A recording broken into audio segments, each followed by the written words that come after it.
Jadi ada satu video dekat ML Studio yang mana seorang speaker menceritakan tentang ketidakboleh percayaan terhadap alat ujian inventory, iaitu inventory personality diri ataupun personality warna. Jadi betul ke statement yang dikeluarkan oleh speaker berkenaan? Adakah tokoh-tokoh pencipta alat ujian inventory, tokoh-tokoh psikologi dahulunya mencipta alat inventory yang tidak boleh diguna? Di tangan saya terdapat 3 alat ujian inventory. Yang pertama, alat ujian inventory personality stress, personality trait dan juga personality minat kerjaya. Suka untuk saya menceritakan tentang alat ujian personality stress kerana speaker berkenaan ada menyentuh tentang baran, dan speaker berkenaan bercerita tentang baran adalah disebabkan faktor luaran. Tapi saya betulkan sedikitlah, sebenarnya baran adalah disebabkan faktor dalaman, iaitu faktor keturunan dan juga faktor genetik. Kita teruskan kepada alat ujian inventory personality stress yang dihasilkan oleh Friedman dan juga Rosenman pada tahun 1996. Alat ujian ini adalah untuk mengenali personality seseorang,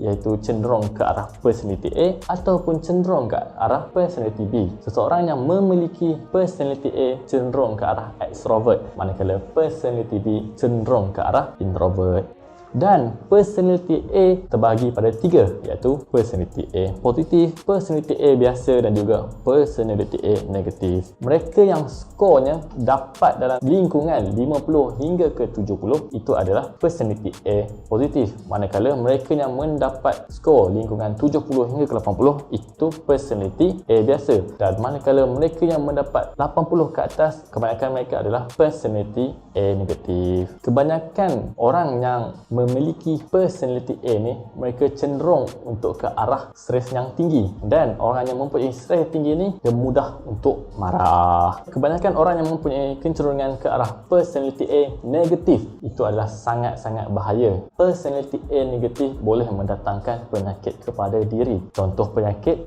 jantung, darah tinggi dan juga penyakit mental. Manakala personality B ni kebanyakannya adalah untuk orang-orang introvert. Dia suka bekerja dalam kelompok dia sendiri ataupun berseorangan, individu. Mereka sukar untuk marah dan seorang yang sangat penyabar. Tetapi apabila personality A bertembung dengan personality B ni mudah untuk memberi stres yang tinggi kepada personality A, disebabkan personality B dia suka melakukan kerja yang teratur ataupun lebih kurang hal steady, tenang-tenang. Dan orang extrovert ataupun personality A ni dia suka buat kerja yang laju. Jadi bila dia tengok orang yang melakukan kerja yang slow ataupun tenang ni, dia tak boleh hidup diam. Dalam alat ujian ni dia ada terangkan tentang orang yang ada personality A yang tinggi ni, dia mudah untuk melakukan pelbagai kerja dan melakukan kerja yang banyak. Adakah alat ujian boleh dipercayai?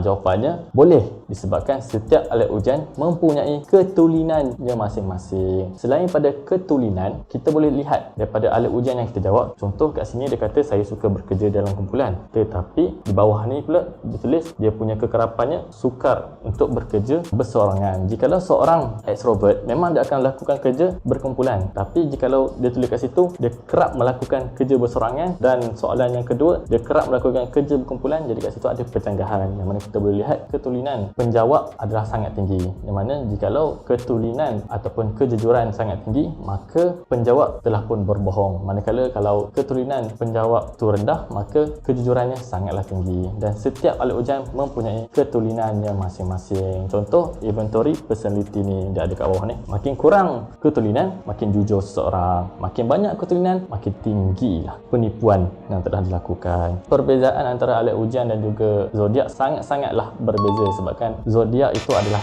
pseudo psikologi, yang mana psikologi yang dibuat-buat ataupun direka. Zodiak ataupun pseudo psikologi ini adalah sebuah tilikan, bukannya sebuah alat ujian ataupun alat pengukur. Jadi untuk menghasilkan sebuah alat ujian sangatlah sukar, disebabkan dia perlu menghadapi kebolehpercayaan yang tinggi. Jikalau kebolehpercayaan yang tinggi dia pada tahap yang boleh dipercayai, maka barulah boleh digunakan alat ujian itu. Jikalau tak lepas kebolehpercayaan, maka tak bolehlah guna.